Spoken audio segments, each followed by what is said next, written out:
Hey, my name's Jonathan, and I'm a veteran.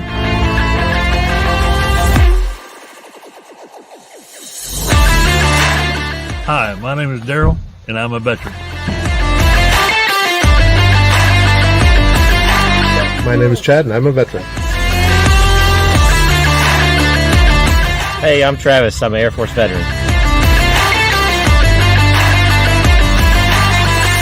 Hi, my name's Ashley, and I'm a veteran.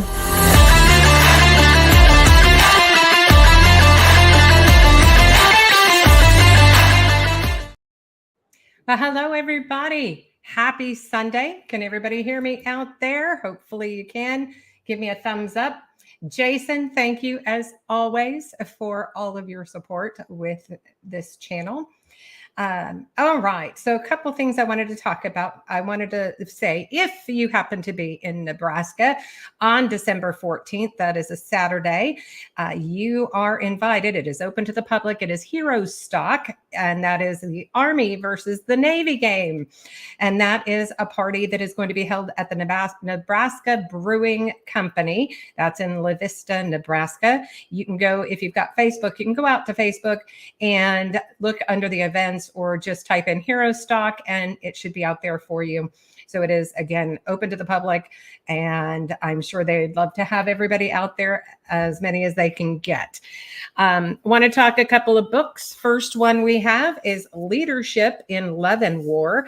It's Memoirs of a Special Operator, and that is from Bradford Presley, excuse me. Now, you cannot find this book in Amazon or anything like that. You do have to go to www.leadershipinloveandwar.com, or you can send an you can also go out to Brad at bradfordpresley.com. We also have War Junkie, and this is a cautionary tale, and this is by K.G. Spradley. This is, in fact, on Amazon. And I do believe it's hit #1 and #2 bestseller authors. So check this out. Great story there. We have a couple that we're going to be doing as giveaways when we hit that 500 mark. We have Donald Dunn's Echoes of War, The Silent Transformation of a Soldier. This is out there on Amazon, so you can check that out there. And we have Rich LaMonica's Out of the Darkness. That is another. They're all great books. These are all out there on Amazon. You can check them out. And then another one, and all of these, by the way, that are going to be given away when we hit our 500 subs, are autographed by the authors. And every one of these is a veteran author.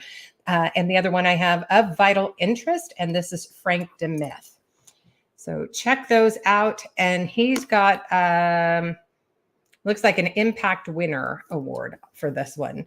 So really excited for all of these.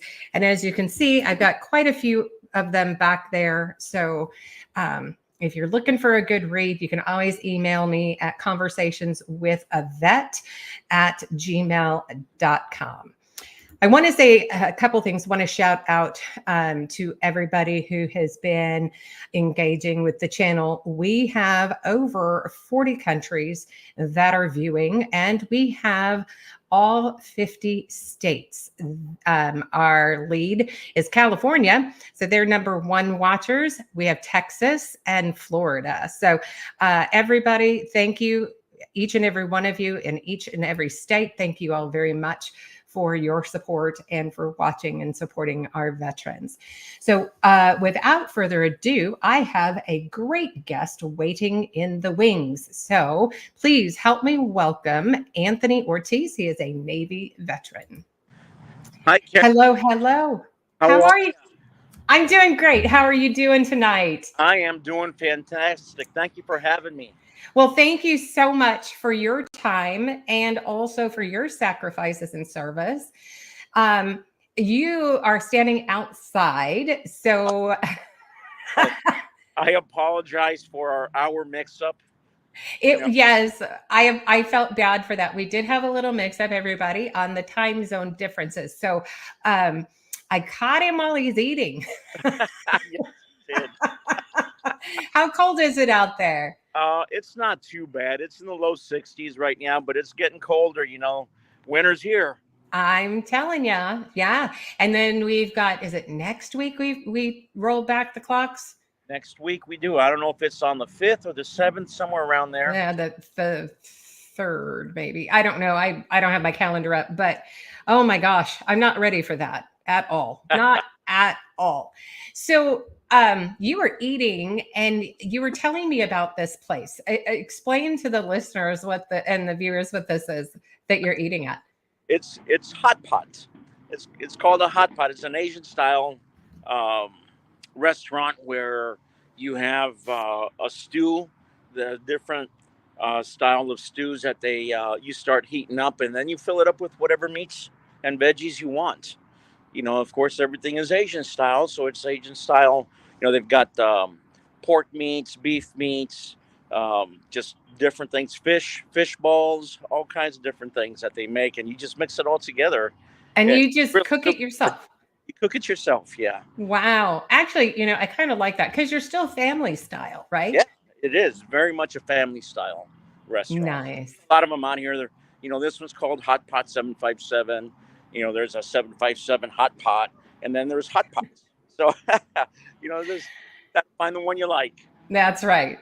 So I always like to find out a little bit about your childhood. So what can you tell me about your childhood? What was that like for you growing up? So let me tell you, I was born in Texas in a little town called Uvalde, Texas. I don't know if you've heard of Uvalde. We have heard of Uvalde.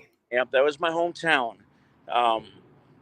Born poor, raised by a Hispanic family, a Mexican family. My dad's from Mexico. My mom was born in the States, in Texas as well. I was born in Texas. So I don't call myself Mexican. I call myself Texican. Texican. There you go. Yeah. But, it's a small country town. There's farm hands, ranch hands. That's what I raised up doing, and then got into a little bit of construction as well. Up until I graduated high school. Okay. High school when I was 18 years old, and my last 2 years in high school turned out to be kind of hard. I lost my dad at my 17 years of age. Oh, and goodness. The oldest of at the time 4 brothers. So I got into drugs. I got into doing all kinds of different stuff my last 2 years there, especially after I lost my dad. And I caught myself going down in a whirlpool that I didn't want to go into. So I joined the Navy, and what did your mom say about that? Oh, she started bawling her eyes out when I told her I was leaving. But, I was able to help from the Navy side as well. I was getting my check every 2 weeks, and at the time we got paper checks, and then we had to stand in line to get our checks, and we had to stand in line to cash our checks, Right. And now you started in the Navy. When did you go to boot camp? I went to boot camp in June of 1984. Okay. And So yes, Orlando, definitely. There wasn't much that was electronic back then. Not much of anything back then, So actually they were just forcing checking accounts. Yes. For us at the time. So that was a little hard for me at the time. I didn't, my parents worked hard. My dad actually got a mechanics degree. He was a mechanic.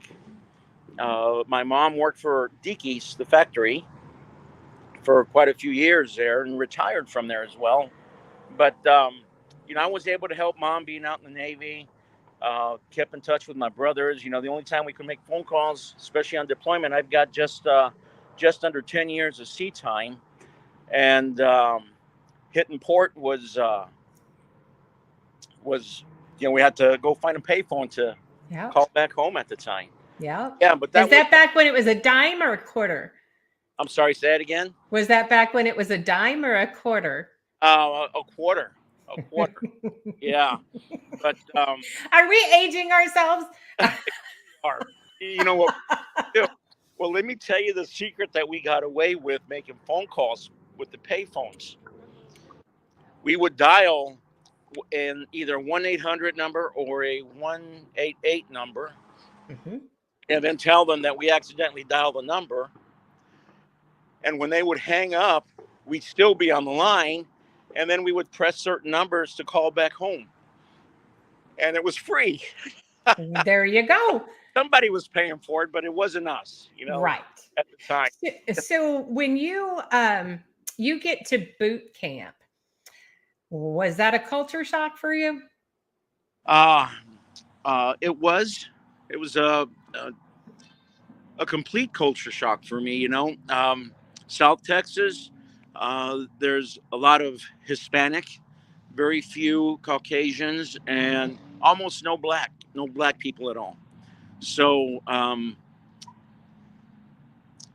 coming in there and learning everybody's culture was definitely. I was excited to learn a lot of people's cultures. I like that.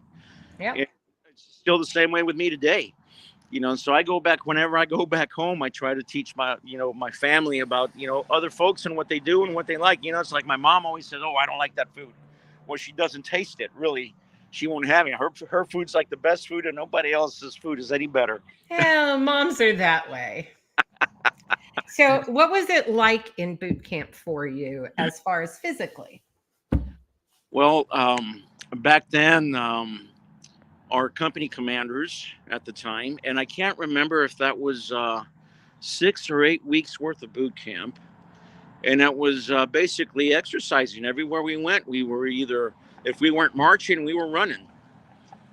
So, and we'd go to different classes, learn about seamanship. Really is a lot of what we would learn about, and I'm sure that's not what they teach anymore. Certain knots that they would teach us, and of course firefighting. That was the biggest thing we had, was firefighting On the ship? Yeah. Firefighting? Okay. We had a make-believe ship there. We had a make-believe ship. Imagination. Inside of it was built just like a ship was. So yeah, that was our practice. But yeah, it was fun. We had, I can't say that about boot camp too much, but yeah, it wasn't really tough. But it was, back then, what you were more scared of was the company commanders coming over. Right. And slapping you across the head, making you do push-ups, put their foot on your back, and doing more push-ups at the time. They can't even do that nowadays. So it's a little different, different culture. Yeah. Christine White, she's with us. Welcome. And she says that she's also Navy, and she said that they had done knots and that the ship was there when she had been there as well. Yeah. So, what was that? I said that was a lot of fun. Yeah. So as far as funny stories go, I always love hearing any funny stories that you came out of boot camp with. Well, my biggest one was one of the shipmates there in boot camp. The company commander would always come and yell at all of us, right? Especially if you had a bunkmate and your bunkmate was not that good. The bunkmates that were next to us, one of the guys got yelled at, and he was so scared he wound up throwing up on the company commander. Oh. That was, it wasn't funny at the time, but as we think of it now, it's like, he was so scared he just threw up. Oh my gosh. How'd that go over? Yeah, it didn't go over well. His assistant they worked us out until there was sweat coming off the walls. You start out with about 120, 130 people, and you wind up graduating half of that. Yeah. But, yeah, boot camp had a special place for me in there, and it was in Orlando, Florida. The funny thing is, years later, I winded up going back there to the Nuclear Power Training Command. It was the only command that was left there, really. And it just looked so different seeing it, as a Navy chief, seeing that, looking at it as a young sailor in boot camp coming in, is quite a bit different. And what was your, so you were just a seaman? Is that what you're initially out of boot? I came in as a deck seaman. So, basically the guys that keep the ship clean, that polish all the brass on the outside, that do all the painting, remove whatever rust is out there, hanging off the side of the ship. How dangerous is that? Oh, It's not. I think the scariest thing is just how high you are off the ship. That's what scared you. If you fall in the water, you fall in the water. You know, then they pull you back out. You hope. So what ships were you on? Ooh, I was on many ships. Let me see. I started out on the USS Cunningham, DDG 17. Then I went to the USS Carl Vinson, CVN 70. Then I went, these are all my sea time ships. I went to Fibron 6, Amphibious Squadron 6 staff, and we embarked a lot of ships at that point. We moved from ship to ship to ship, which was the Ponce, the Pensacola, the Nassau, the Saipan. What else? I think that was it when I was there. And then my last ship was the USS Enterprise. Oh, wow. Okay. Christine wants to know if you had battle stations. Yes, we did had battle stations in every one of the ships, every one of them. So everybody is assigned a battle station, no matter what.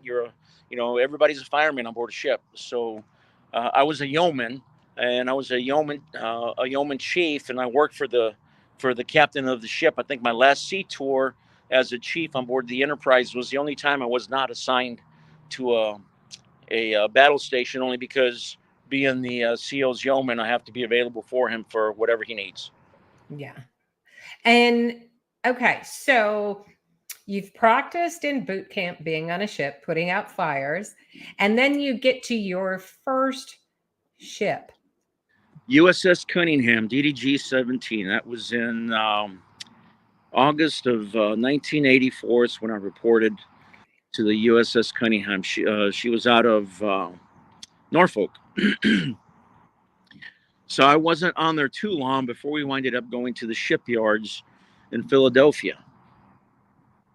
But the first time I went out, we went and did a 2-week turnaround in the North Atlantic, and boy, I got sick as hell. I was going to ask how that was your first time on the water. It was a tin can, and I was not used to that. I didn't even know I got seasick. So how did you get through it? 4 days worth of being seasick. So they didn't give you any medication of any kind? No, you just got to get over it, and it took me, by the beginning of the third day, I was already fine. The storm was still there. You just get used to it. You just got to get used to it. I mean, if you don't, they wind up kicking you out eventually. You can't do that. But yeah, you get over it, and you just keep going, and you eat a little bit at a time, trying to keep something down in your stomach. And after a bit, you're good. You're good to go. Never got. Yeah.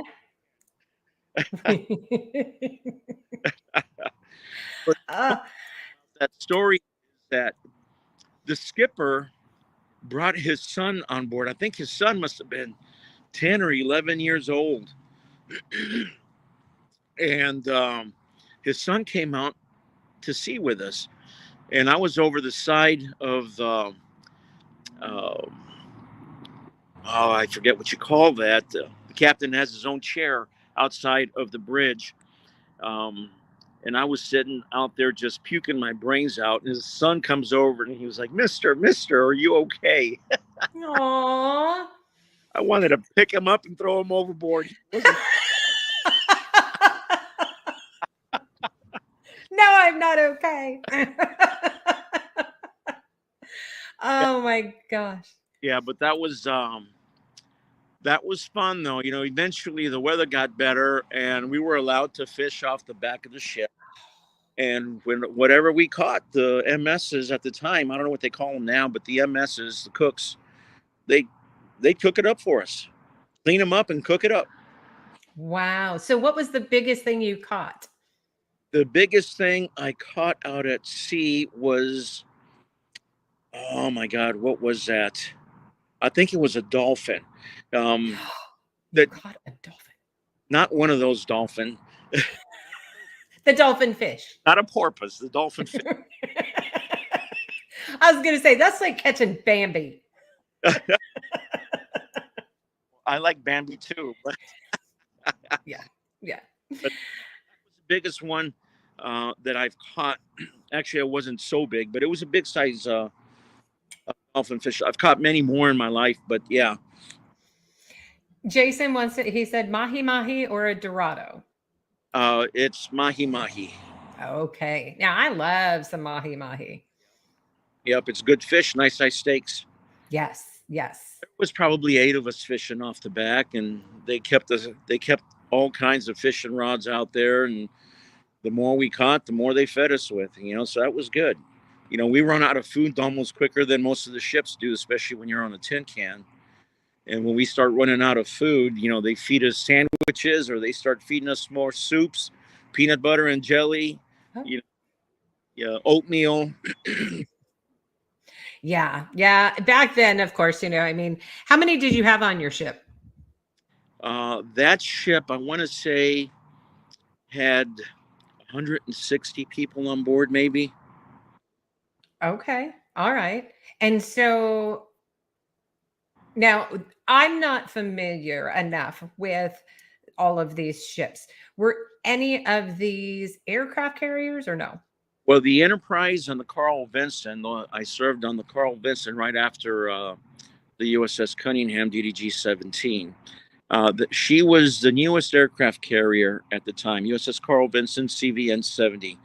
And I want to say she was probably 4 years old. She was coming off a world cruise when I boarded her.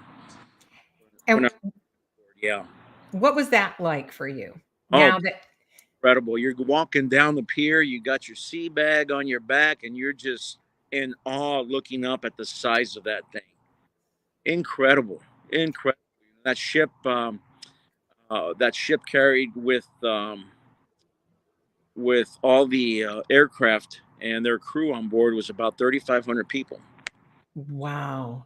It's a small city, very small city that's running 24/7. And did you eat better on that one? I never complained about the food. It was, I had food. I could eat. As a matter of fact, I think my last deployment on the Enterprise, we had certain chefs that were cooking in the back, and a lot of the MSs were getting their chef's degree on board ship as well. Wow. They had culinary specialists on board, chefs that were training them. So yeah, food got better. I'm nice. sure better now. So how did you go from a yeoman to a chief? Explain that to us. So I started out as a deck seaman. When I reported on board the USS Cunningham DDG-17, all my uniforms were brand new. We had what we called dungarees at the time. Basically blue bell-bottom pants, and I mean bell-bottom pants. And they were all made for a specific reason. We could float on our pants if we were ever having to jump off the ship, or we, for whatever reason, wind up in the ocean. We can use that our pants as floating devices. Same thing with the shirts as well. But and our hats, our white hats that we had. But I reported on board, and after the first week of checking in, it was time to work. And of course, I have brand new dungarees on.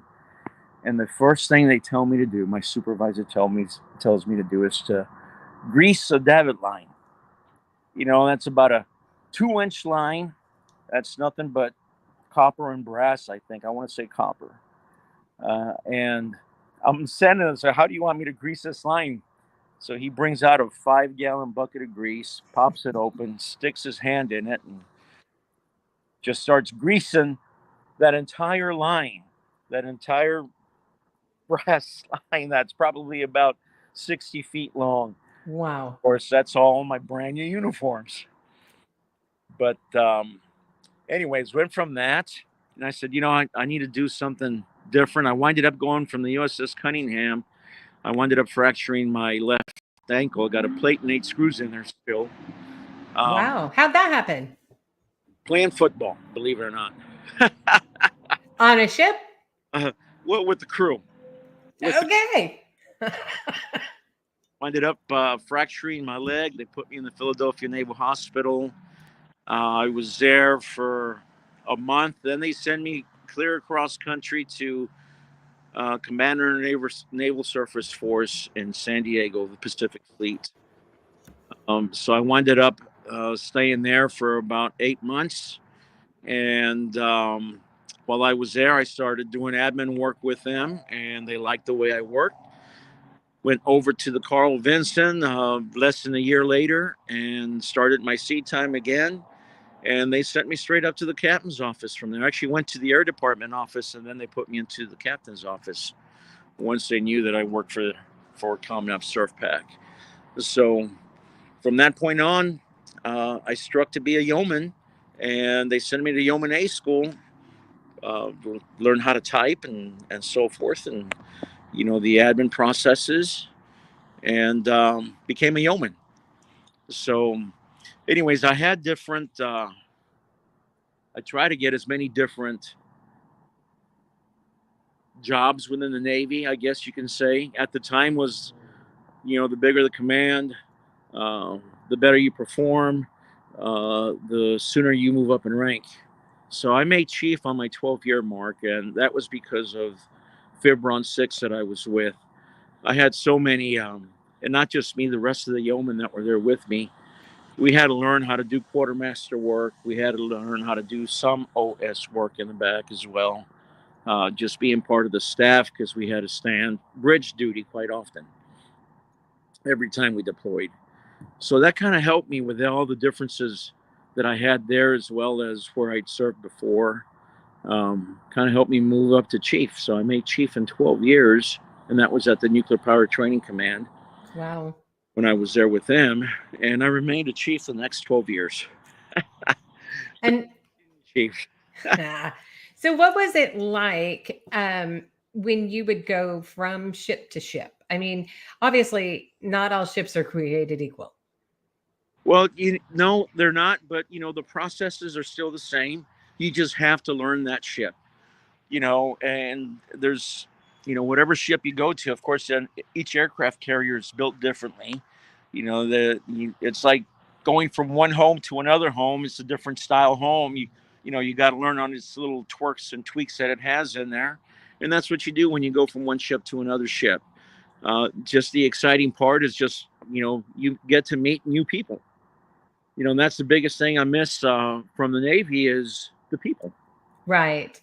And so then, okay, aircraft carrier versus a non-aircraft carrier. Obviously, it's a lot louder.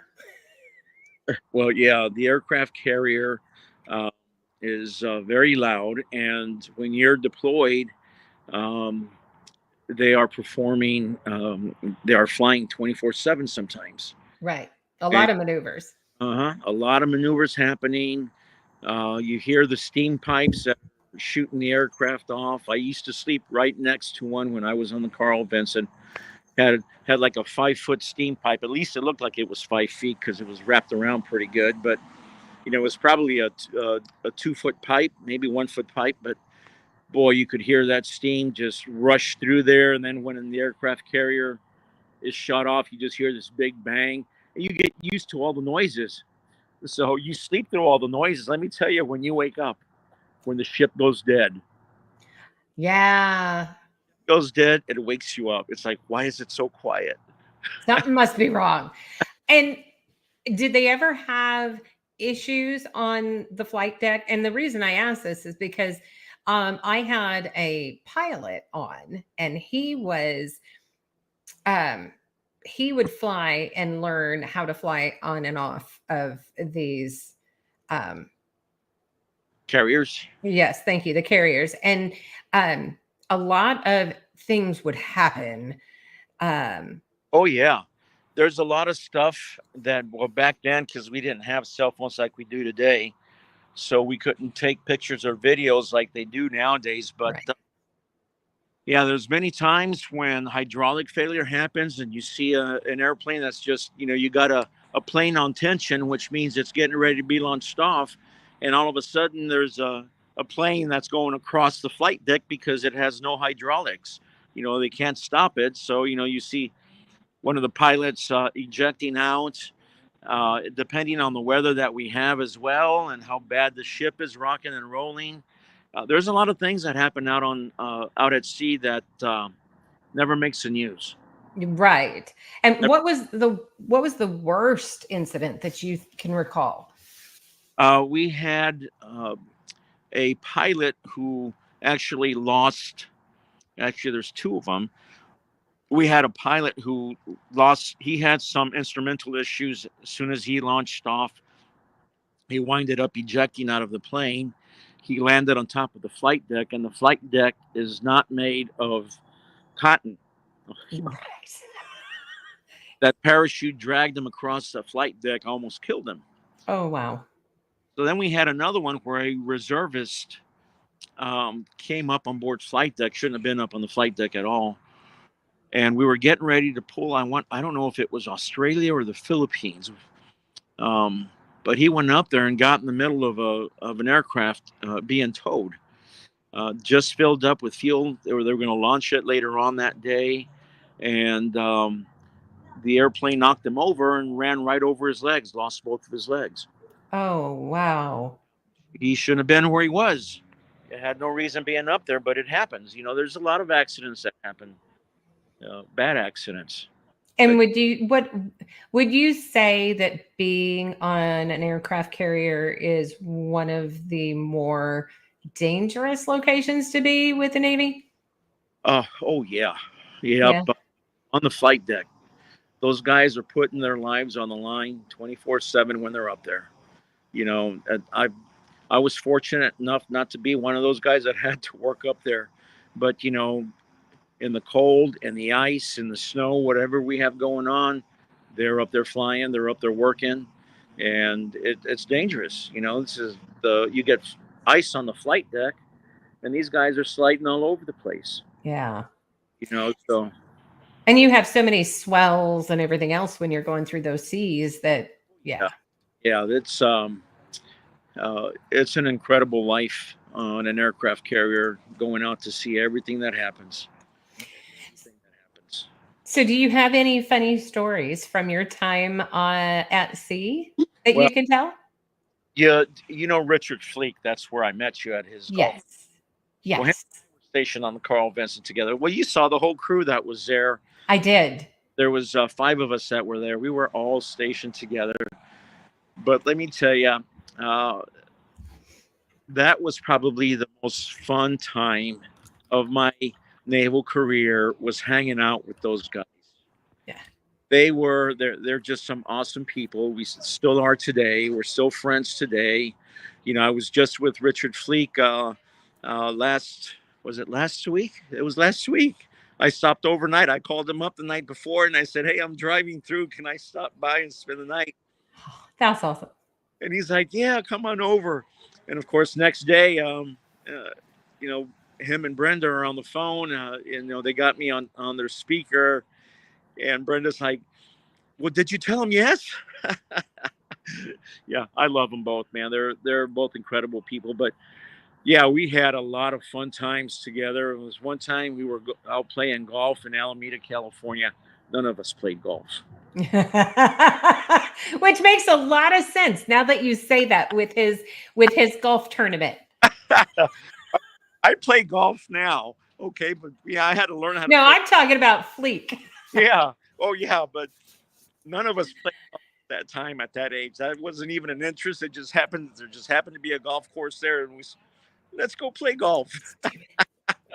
So we rented everything. We had more beer than we had golf balls. And somehow we winded up putting a golf cart in one of the lakes.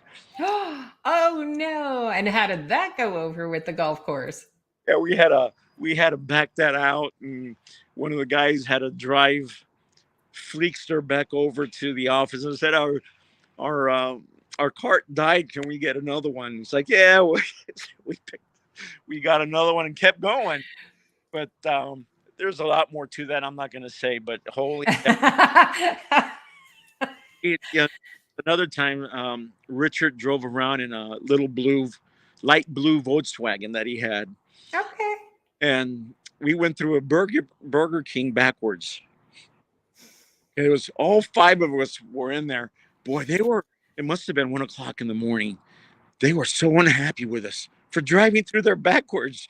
We were laughing. It's like, what are we doing wrong here? We just went, It's a drive-through. You didn't say what direction you had to go.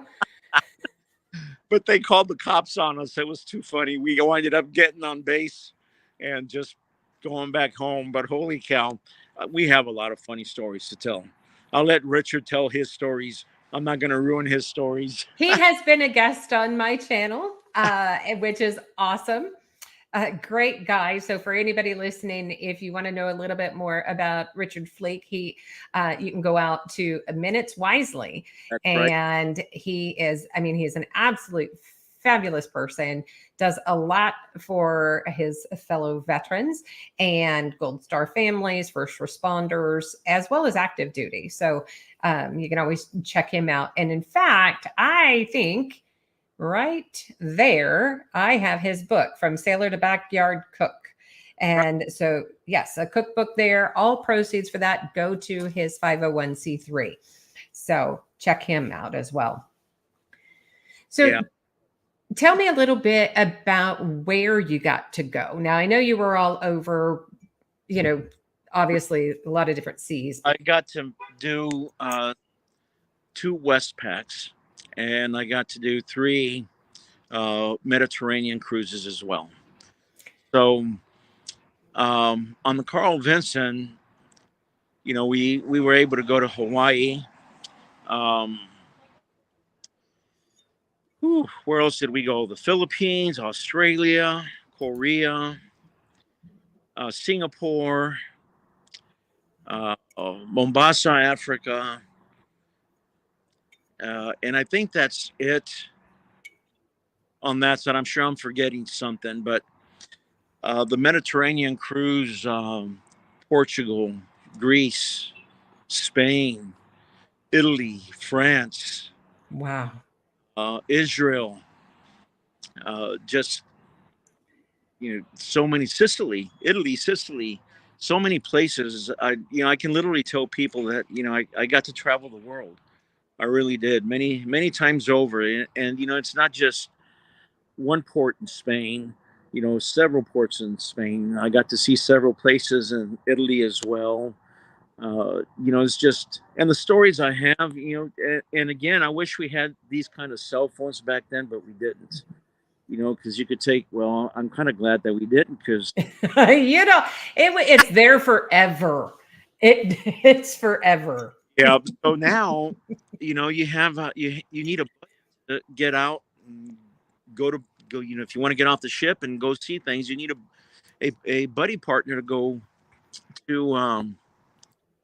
go see the sights, get off the ship. You got to come back with that same partner. It's so you don't get in trouble. They're supposed to watch out for each other. Back then we didn't, captain of the ships, I was always get off. Right. So I just get off on myself. They wouldn't, back then we could just go on Liberty by ourselves and it didn't matter where we went to.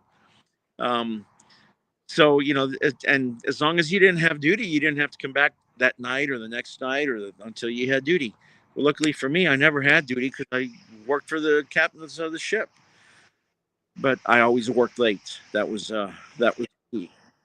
And so, of all of the places on the, between the Mediterranean, the Pacific, what was your favorite areas on each side?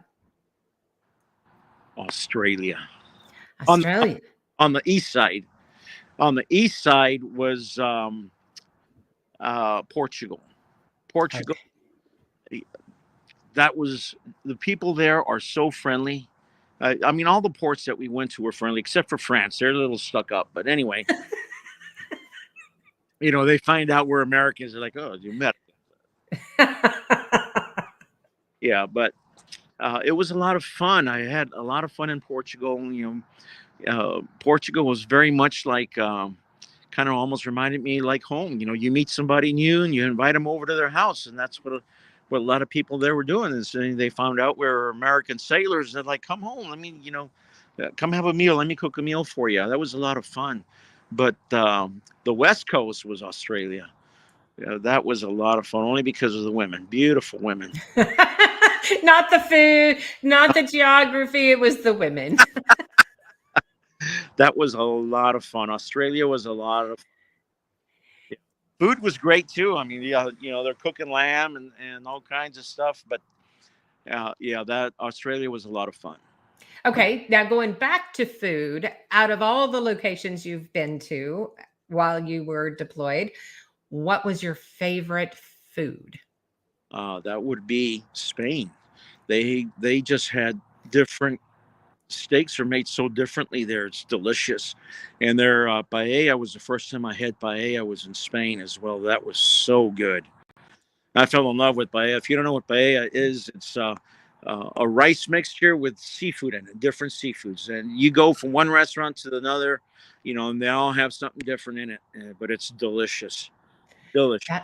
That sounds really good. Now, did you bring home any recipes that you make today? Oh, no recipes.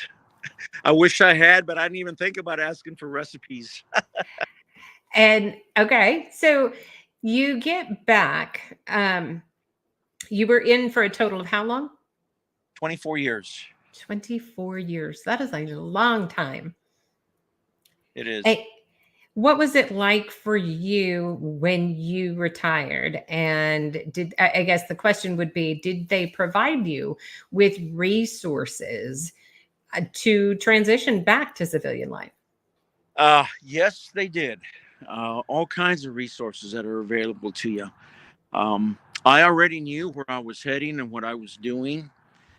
So I didn't need a lot of the resources that they required for me to do. I just started working on me getting out a year and a half before I retired. And how did that go? And that went very well for me. But being a yeoman chief, I got to see a lot of senior enlisted that were so stressed out before retirement. Here's the biggest thing that I would tell my sailors is that you're young, if you're staying here for the long run, you need to start investing and putting money away. Yeah. That was the biggest thing I would tell my young sailors. And now there's all kinds of programs for them, and some of them are actually coming out close to $1 million of savings by the time they get to retirement age with what they have in there for them now. But I didn't have a lot of that. So my year group, I came in June of '84. I did not qualify for the GI Bill, and I did not qualify for the Veterans Education Assistance Program. So whatever laws were in place at that time, I just didn't qualify for them. Right. Last 3 years, they told me if I wanted the GI Bill that I now get the GI Bill. I just had to put, I remember if it was $5,000 or $7,000 down, and then they would match it. And it's like, yeah, you know what? I don't even need it, so I'm good. But that's one of the biggest things that I tell the young sailors if they're still active, and hopefully any of the retired folks out there as well educate the young sailors or soldiers that are still out there as well. But my other big thing I want to tell all these veterans as well is that if you know of another veteran that's out there, let them know that they do not have to be retired to get VA benefits. Send them that direction. Get them help out there. If you just Google veterans assistance or veterans help, there are so many things that pop up for that. And in any state that you're at, Virginia has VA Veterans Assistance. And I'm not talking the Veterans Administration. It's Virginia Veterans Assistance. They've got all kinds of programs. So I'm sure that every state has a lot of similar programs as well. And the VA, go to the VA. That and fighting with the VA. If they tell you don't qualify, then keep fighting with them. Hire a lawyer if you have to get it's a one-time payment if you do that. I am 80% disabled, and I'm getting ready to get my 100% as well. And it's all things that I've had in the Navy that are getting worse as I'm getting older. Right. And so what I tell out of the soldiers as well, they're carrying a 60-plus pound bag. They're marching and running with that on their back. they got to drop down with the rifle and literally fall on their face with that 60, 65-pound bag and then start shooting. And then they got to get back up again with that and keep marching on. And say, you deserve to get what you get. And if you're hurting from some of that, go see the VA. Talk to somebody that's already been out there so you can follow their process and get help from them. Just go do it. And I think that's a lot of what this channel is for as well, is to show other veterans the paths that their peers have taken. And they're not all the same. Some like the VA, some do not like the VA. There are, just so many pathways that are free to veterans. Yeah, free, no cost to you. So go see them. Yeah, the VA that you're at, it might not be the best one around, but they can still help you. And you just got to keep on top of them. That's the biggest thing. You got to keep on top of them. Right. And now in Virginia, which is where you're at, what is a resource that you're aware of for veterans? So the big one that we have here is the Warriors. A lot of I'm in an area where there's a lot of SEAL teams out here, so there's a lot of help for the SEALs out here as well. And the SEALs get a lot of help from many different programs that are here locally. But there's also and when you say warriors, are we talking like Wounded Warriors or? Wounded Warriors is another one. Yes, Wounded Warriors, and they've got so much help for everybody out here. I'm a motorcycle rider as well, and there's a lot of veterans that ride Harleys where I'm at as well. Mm-hmm. So just between us alone, we are always talking and trying to help each other out and finding other ways for us to help veterans. There's a lot of help. And so if a veteran came to you while you're on your Harley and started talking, are they welcome in to sit and talk with you guys? Of course. I'll even there give my number is public to everybody. I'm a realtor here in Virginia Beach, Virginia. So my number is 757-408-4337. And I will help any veteran out the best way I can. And I think that's awesome. So the point, though, I was trying to make there is that, just because you see a group of motorcyclists does not mean that you should avoid them. That is not it. Not at all. Some of the riders are CEOs or GS15s. Wow. There's a lot of money that rides on Harleys, and some of those Harleys are very expensive as well. So my big thing is motorcycle riders. There is so many of them out there that help veterans. It's ridiculous. Just because they look like they're big old tough guys, they actually have a warm heart. Right, a bunch of teddy bears. Yeah. And so, and then also just being able to ride. I hear, because I'm not a rider, but I do hear that it is very cathartic. It can be, especially for the long rides. But, for me, it's fun. And I feel the wind. Here in Virginia, we have a helmet law. We have to wear the helmet. And I recommend everybody wear your helmet, whether you like to or not. Wear your helmet. It protects your head. So yes. You have an ugly mug, you got to keep that ugly mug, right? But it's a lot of fun riding. You just got to be safe. You got to play offense and defense while you're riding, and honk your horn if you need to honk your horn. Rev your motorcycle so people know you're there. You just got to be safe. If you're feeling tired, get off your motorcycle. Get back on it. Take a 10-minute break. You can't ride more than 2.5 hours on your bike anyway. Got to fill up. Yeah, I suppose that's true. I heard it. My youngest veteran Marine, recently purchased himself a motorcycle, and I am one of those just petrified for him, right?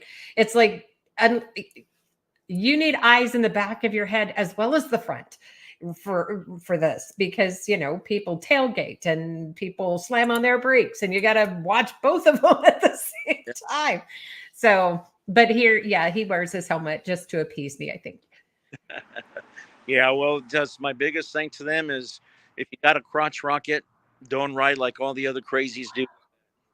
That's the only thing that's scary about crotch rockets. I don't know how many accidents we have around here where it's young military guys that are driving like crazy with those crotch rockets, going through cars fast, and they make the whole motorcycle community look bad.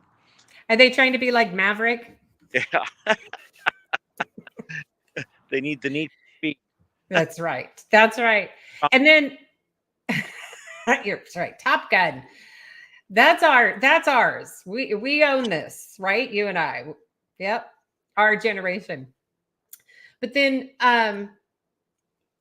okay, so explain kind of where you're at today, and how you got to where you are today, both mentally as well as work-wise. So I will tell you that I've been through 2 divorces during my military career. I have 3 daughters from my first wife. I have no kids from my second wife. That was, for me, probably one of the hardest things to do, going through that, because of deployments. That's part of what happens.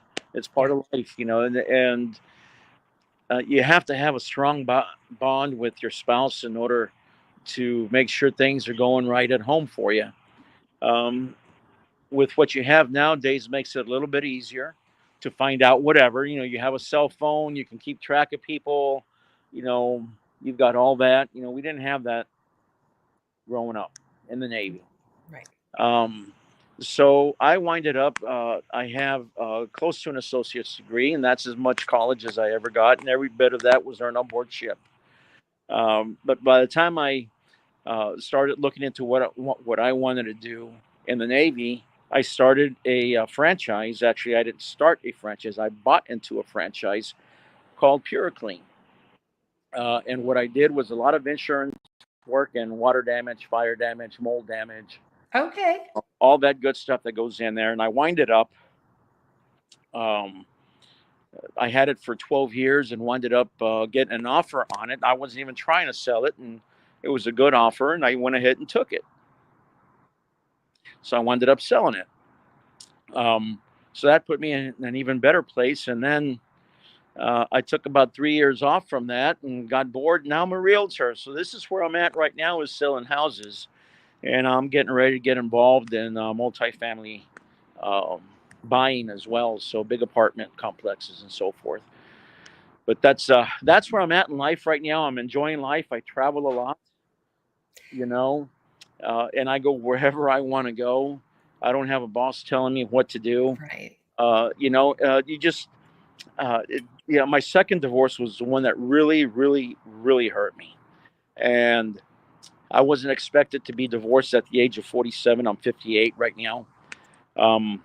But even at that point, I fell into a depression for a couple of years, and I had to kick myself in the ass to get out of that, and that's hard to do for some people.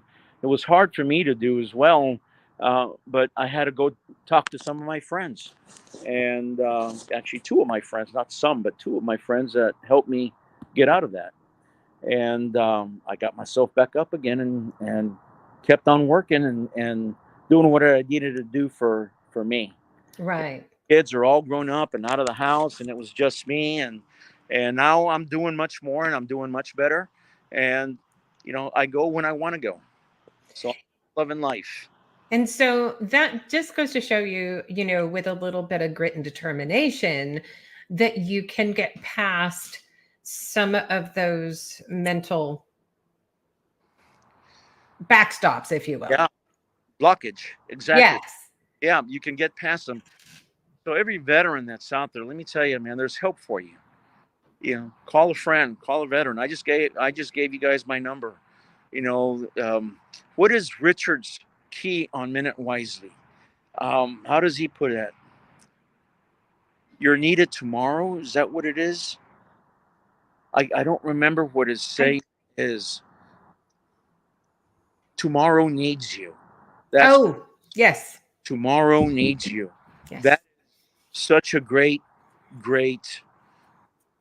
little term that he has there. I love that. Tomorrow needs you. So all you guys out there, we need you. We really do. And there's a lot of help out there for you. And guess what? You're going to wind up helping other folks as well.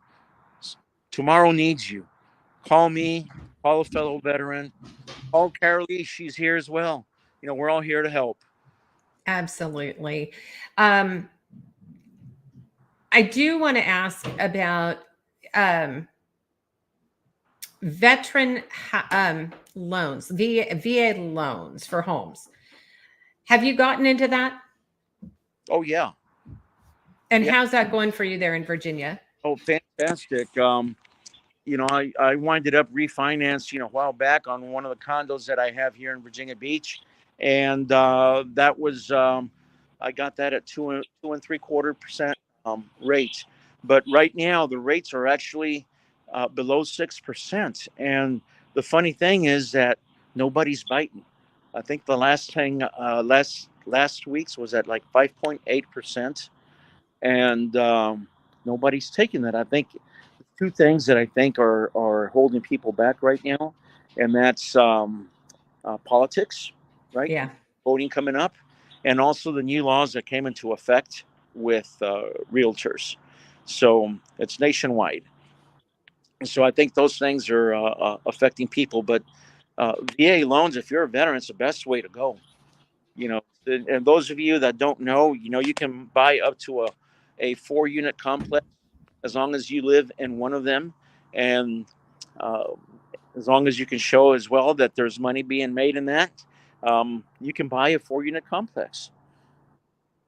Nice. Didn't know that. I didn't know that, or else I would have bought one a long, long time. Actually, yeah, my son is actually talking about that because he heard that. So some things here for him to look into. And I think it's absolutely fabulous. And make sure we'll get your contact information, share your page for those that are there in Virginia who are veterans who may be looking for a home. There's so much more information I can pass out. We just don't have the time for that. And Carolee, I hate to tell you, but I'm down to 5% on my phone. I understand. And I do want to thank you very much, Tony, for all of your sacrifices and service and spending the time and having the conversation with us. So thank you to you from all of my chats and everyone who will be viewing this in the future. And it was an absolute pleasure talking with you. And you've got my number. I do. I got your number. I've got your email. You've got my email. You can pass on my email, my phone number as well. And thank you, everybody, for letting me speak, and hope everybody's having a great night. Thank you very much, Tony. You have a good one. All right. Thank you. Bye-bye. Bye. All right, everybody. So I certainly appreciate you all being here with us tonight for the conversation. And thanks for those in the chats, chatting it up. Much appreciated. So hopefully we will have everything in place for next Sunday at same time, same place, 6 p.m. Central Time. I do have to say I've got some things coming up, which will be really exciting. I'm going to at some point be sitting down with a very large number of veterans and going to be excited to have breakfast with them, talk a little bit about the channel, and see just kind of what the stories are, and if any of them are going to be interested in coming on, telling their story. We would love to have them, of course. And then also, I did get some information, and Christine, shout out to you. Thank you for that.